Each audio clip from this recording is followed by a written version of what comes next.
listen to Wrestling Up on FreeFM, ArrowFM, and MP. As always, I'm Grady, and live on Discord we got Josh. Yeah.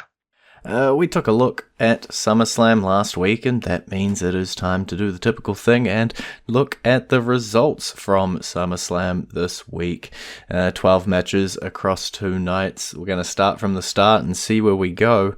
But first up, Liv Morgan, Io Sky for that Women's World Championship. Honestly, I questioned when they saw that this was going to be the first match of the night, because I was like, because we were convinced that it should be Cody versus Punk. Mm-hmm. And I will say this, it was the right call. Those ladies, they put on a show. They had 13 and a half minutes, and they made the most of it. Yeah, I think we were coming out of night one, and I'm sure we'll get to the one, but we're talking about how many of these night one matches were bangers, and I think Liv versus Io just sort of set the tone for the night, came out strong, and given the WWE Championship match went for half an hour, probably having it opening probably wouldn't have necessarily have set the tone the way that this sort of match between these two did. I was like, hey, let's just change it off Liv. Let's do something. Let's break up the Judgment Day. We didn't quite get it. We continue to hint to it, but they redeemed us on Raw. They returned Becky Lynch, stare down with Liv Morgan. They returned Stephanie Vicaire, beat down of Liv Morgan. They kind of bolstered that Raw Women's division ready to go. So I'm a little okay with it. Yeah, and I think they really set up for what I think is a surprise, because we've been convinced this entire time that everything would turn on Liv. I think they've set it up so Roxanne gets turned on, and she gets spun out and becomes a star. Yeah, that's what I'm hoping. Especially after what we saw on Raw, she's the only one without a title. The question is just with the Becky Lynch factor and the Stephanie factor. I mean, who's to say that the Roxanne turn has to happen immediately? We can still have Becky versus Liv. We can have Stephanie versus Liv. We can have Stephanie versus Becky to get to Liv.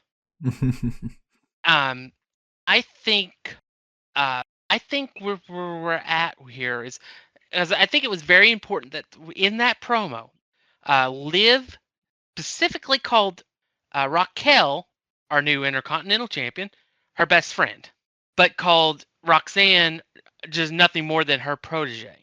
Mm-hmm. I think that right there, I think, was where we're going with it.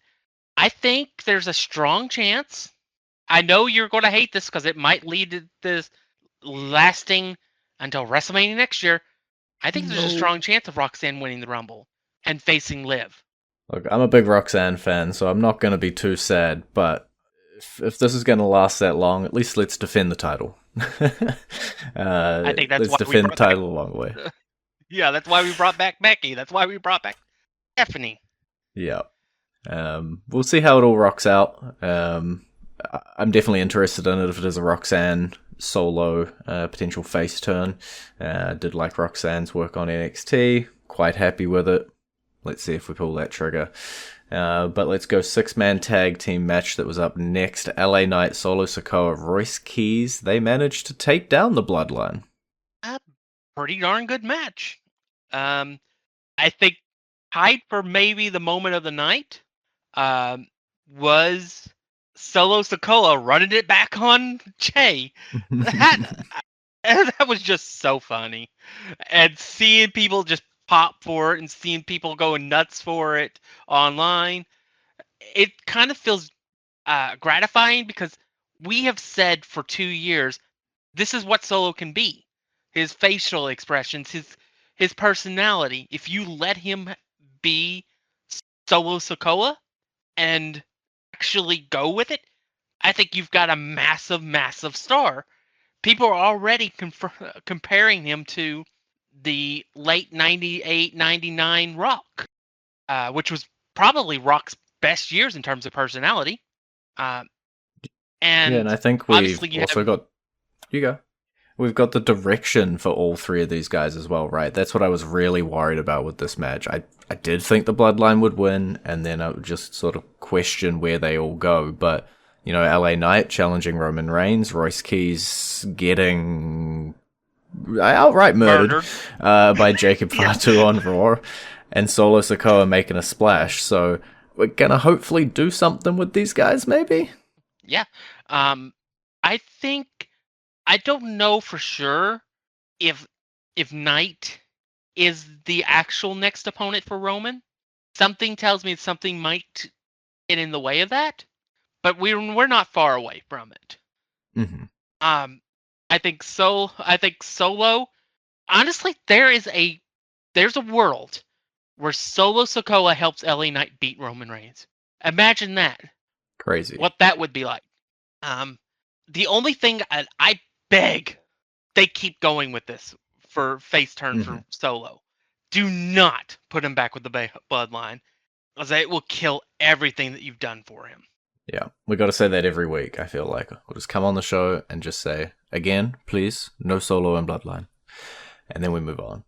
To Gunther Nick Aldis. Nick Aldis gave up his GM position to go into the match, put on a banger with Gunther, came out in defeat, and was reinstated that night. Fine match. If that's the only match he has in WWE, he has nothing to complain about. That was as good as the match as you could hope when not wrestling for 3 years.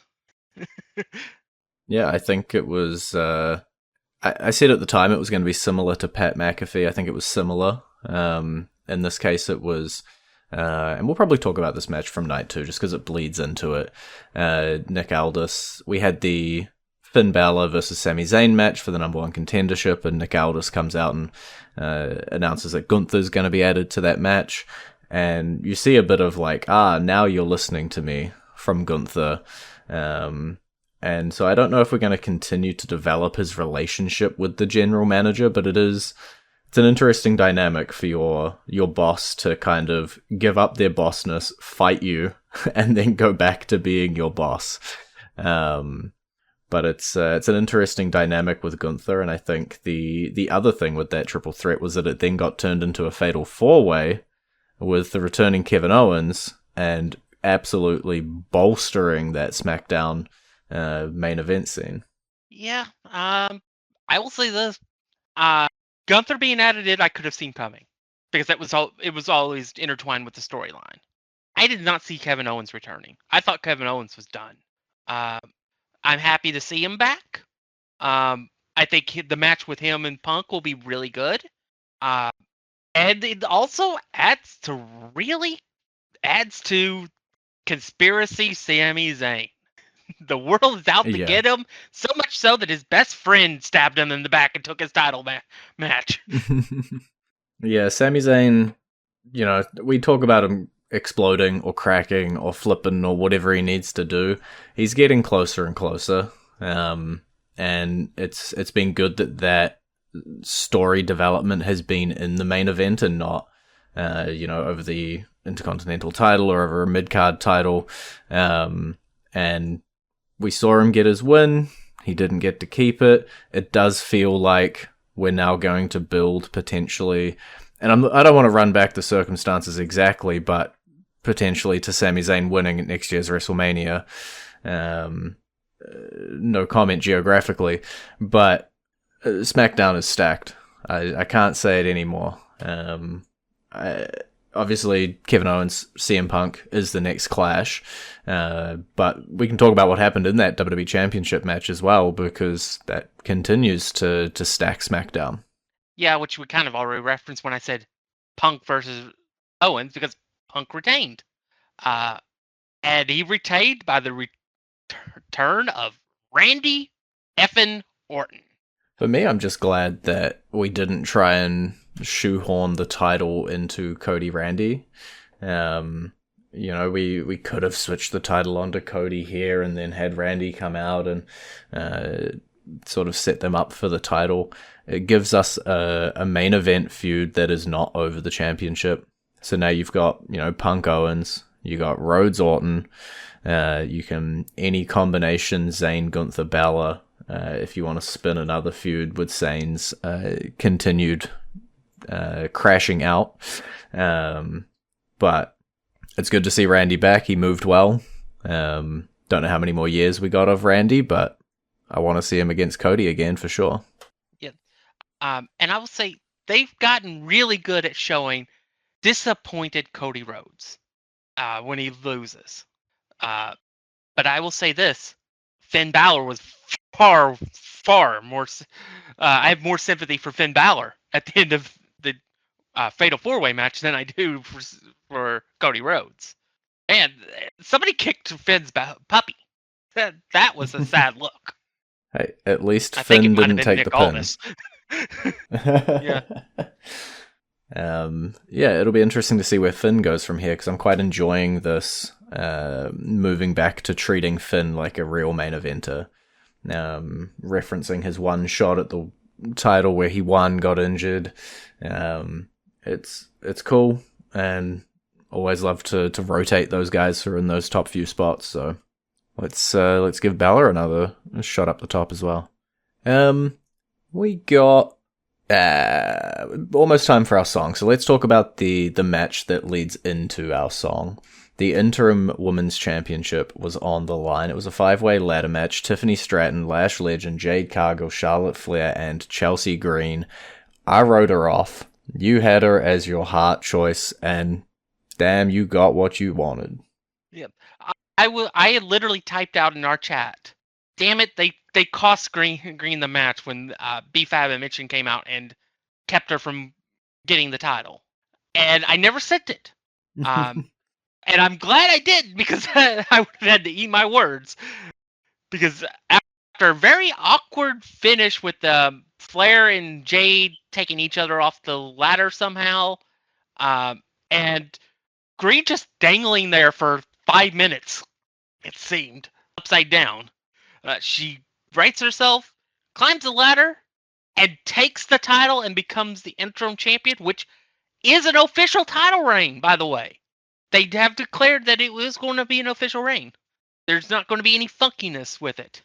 Better not be. So she is officially a Triple Crown champion, and a Triple Crown champion under the new definition, if they want to go that way, with using the mid-card titles, which are only 2. Yeah, I think well deserved. Even though I'd written her off, right? It was well deserved. I just thought maybe we would break glass and go with Charlotte Flair. I think that I want to ignore a good chunk of the match. Maybe don't put like 3 or 4 horses or a big strong woman in the match. I don't know. As you said, the finish was kind of clunky as well. For me, this night 2 was like the night of the moments, and this was one of them. You typed it out, you didn't send it. The pop for for Chelsea reaching for that title the first time, insanity.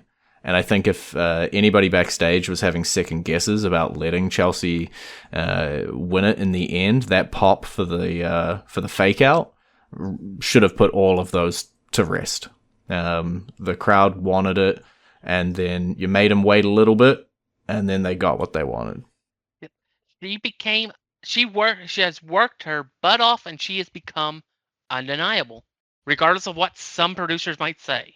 And I said here, and I said last week, the best storyline that I could see coming out of this would be Chelsea winning, her holding it for a couple months to Money in the Bank, and then losing to a cash-in via JC Jane. Because that would be the thing that will piss fans off the most and get heat on JC. And you could have her upset Rhea in that match at Money in the Bank, and then be cashed in. But I think that's where we're going. So we're only going to have a 2-month title reign for Chelsea. But what a 2 months it will be. It's 2 more months than I thought we'd ever see. Well, that is time then to go into our entrance theme. We've kind of already spoiled it, but it's Chelsea Green. Shh! It's Chelsea Green! do or die. I'll be right here to the end of the night. Really, it's not what And you're back to Wrestling Roundup on FreeFM, ArrowFM, and NPR. Jumping back to night one, we had a 6-woman tag team match, Fatal Influence versus the Bella Twins and Paige. I'm going to fast forward the 8 minutes of the match, talk about the outcome. Bella Twins flipping on Paige. You know, we got the return of Nikki. We're like, cool, we can run the Bella Twins. We flip on Paige, and it also looks like Brie may have hurt herself in this match. Yeah, she's got an arm injury that's going to take her out for 3 to 6 months. I don't know what it's called, but it's not good. But yeah, we're exactly where we expected, minus one Bella. We just traded out a Bella for another one. And the Fatal Influence gets a win over them and gets to continue on their route, while you have the tag titles on Henley and Reed, and working our way to our planned JC Jane title reign. Yeah, it feels cursed because it does feel like they would have eventually have wanted Nikki and Brie to win those titles, to put them in the the history books of those reigns. But we had Brie and Paige teaming. Now we're gonna have Nikki and Paige presumably feuding for at least a little while. We'll see how quickly they can adapt to the injury and figure out how the Bella Paige feud is gonna go. But once it's all wrapped, I'm going to be glad because we'll have some more women who can work in the main events, potentially shifting over to Raw. Who knows? Even work against those mid-card titles, just to change up the faces. I'm going to put Femi and Lesnar on ice, our last match from night one that we haven't talked about. Talk about a couple more things from night two. United States Championship on the line. Trick Williams walking in with the title, but it was Baron Corbin walking out with it. I told you so. I knew it would happen. I just didn't want it to happen. Yeah. Again, it was a case of what do I think is the most angry thing that they can do right now? Putting the title on Baron Corbin. I do think that maybe you might get your way in the finish of this match, maybe being a way to get rid of Little Yachty. Yeah. I think he's done well as a manager, but he's kind of run his course a little bit. Especially if Trick is going to, because right now he's kind of playing tweener almost. If you dump Yachty, if we are going for a Money in the Bank win potentially with Trick, you might want him face heading into that. I don't know, man. The crowd's behind him, whichever alignment he ends up going. I'm going to throw out something for you as a potential possibility. Mm-hmm. Trick Williams wins the Money in the Bank, cashes in and becomes WWE champion. Carmella Hayes wins the Royal Rumble. Carmella Hayes versus Trick Williams, WrestleMania. I get it. We're trying to placate me. I wouldn't hate it. I think the percentage odds on it are a little low, but let's see where they go from here. I really do hope with Trick losing the title, this is him moving up and not laterally. Let's see where we go. We also had the Intercontinental Championship was on the line. Chad Gable, Penta, putting on a classic, and then we got the moment we'd all been waiting for. Chad Gable had to go away, become somebody else, become in tune with the Mexican population, come back, and finally beats Penta for the first time ever, and gets the title. Gets the title that he sold his soul to try to get, and did not get. And only got it after he got his soul back. Yeah, it's a great story, right? He only earns it once he's gone back to being himself. Once he's, as you say, got the AAA fans behind him. Once he starts respecting luchadors instead of seeing them as obstacles and not real wrestling. It goes in. It's a face v face. Perfect story. Lets Penta go off, do something else. Gives Chad Gable the individual title that he deserves. Perfect. And like you said with Trick Williams, I hope this is also a way to move Penta up the card. Mm-hmm. Because I don't. Every time I see it, the visual of Penta's entrance is just incredible. And he's got a personality for days. I'm fine with him being the Latino star of the future. Mhm. I'm fine with it being him or Dominic or them working together and being together the Latino stars of the future. But I think WWE's in a good place right now when it comes to that role for the Rey Mysterio role. 100%. Hopefully, good things out of Penta. And you mentioned Dominic Mysterio there. Let's talk his Human Monies on a pole match against Danhausen. I had to explain the concept of an on a pole match to my partner. They kind of just said, why don't you just grab it? Look, you don't question the on a pole match. It was an extended entertainment segment, is my best description of this Danhausen Dominic match. Yeah, I mean, it's like, why don't in a 4 quarters match? Why don't you just pre-touch all 4 of them right before the match starts? I know, right? You can't Such a smart strategy. Sometimes, yeah, sometimes you just cannot inject logic into wrestling. In fact, more often than not, it's when it is illogical that it's best, and that is Danhausen in a nutshell. Illogical, but so much fun. Yeah, this match obviously had the cameos from everybody that you'd kind of expect the cameos to make it from. Judgment Day all interfering, Joe Hendry's there, the minis are there. It was a good segment. I hope Dominic Mysterio is on his way up the card. But it's hard to tell what they're doing with him at the moment. The Judgment Day is weirdly fractured, but not fractured. Yeah.